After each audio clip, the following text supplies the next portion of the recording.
everyone. This is Klaira Jones. I'm going to be answering question number 5, which asks, are voter ID requirements a serious barrier to the right to vote? So, I personally do not think that they are a serious barrier. While I do understand the argument that it can discriminate against minorities, I do not believe that that is as prominent. I believe that with slightly more effort, that people could obtain an ID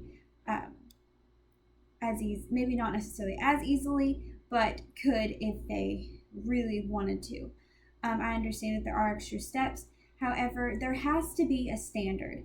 This goes back to the question of whether non-citizens should be allowed to vote. Non-citizens, I absolutely do not believe should have the right to vote. I do not believe that people who are not living here, people who do not know anything about our country, should have any right. I mean, you go to Turkey, you go to Germany, you go to Spain, you think any of them are going to let you vote for their leaders?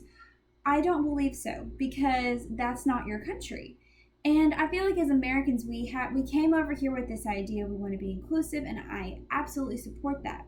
However, I do not believe that that extends to international voting. That simply is not something I believe that our forefathers ever believed should occur.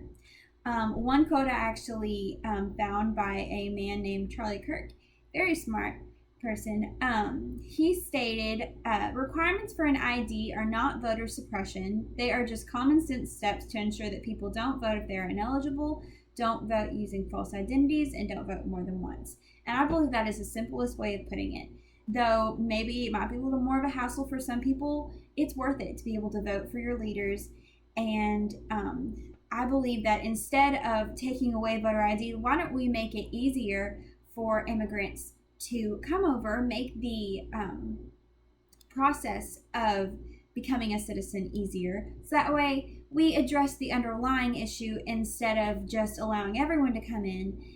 And that, honestly, in my opinion, just causes more harm than good. So I kind of answered 2 of those questions, I believe, but I feel like they go hand in hand. Anyway, I appreciate you listening, and I hope you have a blessed day.